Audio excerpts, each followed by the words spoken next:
Salve a tutti e benvenuti sul sito del progetto Wibe Regions. Come sapete già, il progetto Wibe Regions è un progetto europeo finanziato dall'Unione Europea nel quadro del programma Gioventù in Azione e promosso dalle regioni partner Abruzzo per l'Italia, che è anche capofila del progetto, Dubrovnik-Neretva per la Croazia, Lubuške per la Polonia e Prešov per la Slovacchia. Nel tutorial di oggi ci occupiamo della modifica del profilo utente. Perché ci occorre modificare il profilo utente? Le ipotesi possono essere diverse. Una delle ipotesi possibili è che abbiamo bisogno di accedere al profilo utente per aggiornare i dati che abbiamo a suo tempo inserito. Un'altra ipotesi probabilmente è quella di maggiore interesse, è che attraverso il profilo utente, come sapete, si presenta anche la propria manifestazione di interesse a partecipare alle attività che si svolgono a Bruxelles. Quindi è attraverso il profilo utente che manifestiamo il nostro interesse a prendere parte ai placement che hanno luogo a Bruxelles per volontariato europeo, quindi per periodi di 3 mesi, oppure per scambio transnazionale di giovani e in questo caso per periodi di 2 settimane. Ecco, la prima operazione da fare è loggarsi al sito. Come ricorderete dal precedente tutorial, noi abbiamo creato un profilo di esempio. Questo profilo di esempio, se ricordate, per questo profilo di esempio, se ricordate, abbiamo scelto come nome utente a Bruxelles,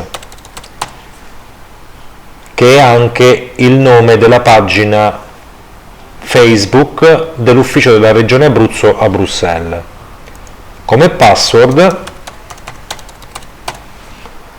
ricorderete, abbiamo scelto una password sicura per impedire l'accesso indesiderato al nostro profilo. Adesso accediamo e arriviamo sul nostro profilo utente. Come vedete, questo è il sito come è visualizzato quando siamo loggati all'interno della community con la nostra user, in questo caso a Bruxelles. Sotto al box azzurro vedete compare un nuovo menu che è il menu utente. Da qui è possibile effettuare una serie di operazioni. Come vi dicevamo, è possibile visualizzare il profilo, modificarlo ed anche attraverso questi due bottoni survey, quindi sondaggio in italiano, e forum, è possibile prendere parte alle attività, seguire le attività del progetto e interloquire, interagire con il progetto e con i giovani che sono a Bruxelles per svolgere le attività tipiche previste dal progetto. Ecco, ma visualizziamo concretamente il nostro profilo, quindi vediamo concretamente dove sono finite le informazioni che abbiamo fornito al momento della registrazione. Per visualizzare il mio profilo devo cliccare, vedete, su questo testo profile, profilo.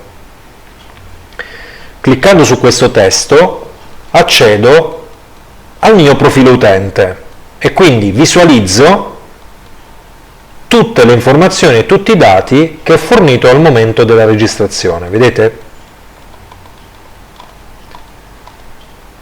Ecco, qui sono in modalità visualizzazione del mio profilo utente. Se voglio modificare qualcuno di questi dati, devo cliccare su questo testo di modifica, scegliendo se aggiornare il mio profilo o aggiornare la mia fotografia.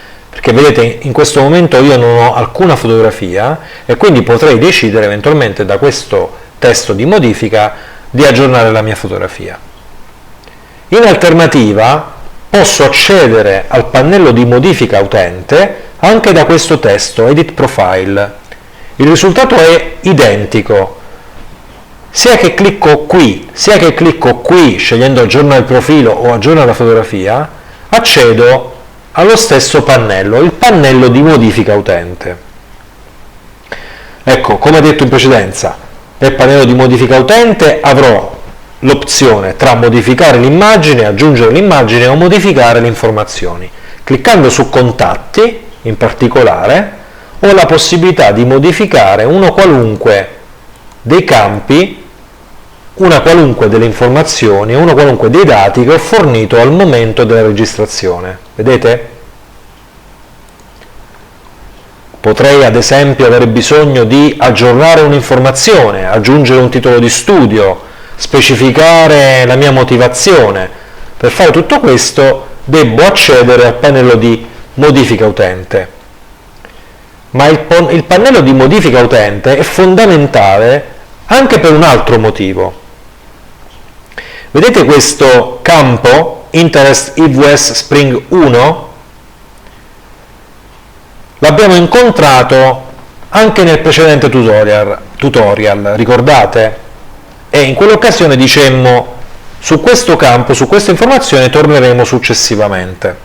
Ecco, è importante sapere che ogni qualvolta si rende disponibile un placement, quindi ogni qualvolta viene pubblicato un avviso pubblico per placement da svolgere a Bruxelles nell'ambito dell'attuazione del progetto, nel profilo utente di tutti gli utenti registrati viene visualizzato un campo aggiuntivo che contiene il codice corrispondente al placement che si è reso disponibile. Quindi è accedendo a questo profilo, al profilo utente, che tutti coloro che sono in possesso dei requisiti per partecipare al placement possono manifestare il proprio interesse a partecipare. E per fare questo è necessario, una volta che si è entrati nel proprio profilo utente, spuntare questa casella di controllo. Vedete? Interest EVS Spring 1. E allora, per riepilogare, cosa vuol dire tutto questo? Vuol dire che si possono verificare concretamente due casi. Un primo caso è l'ipotesi attuale, in questo momento, nel momento in cui vi parlo. Vedete? 19 novembre. Se io decido di registrarmi per la prima volta al sito oggi, 19 novembre, poiché oggi è anche attivo questo avviso che vedete sul sito Abruzzo Europa, avviso per manifestazione di interesse Servizio Volontario Europeo, gruppo Primavera 1 per placement a Bruxelles dal 12 gennaio al 12 aprile 2015, secondo i requisiti di leggibilità che sono specificati in questi due avvisi.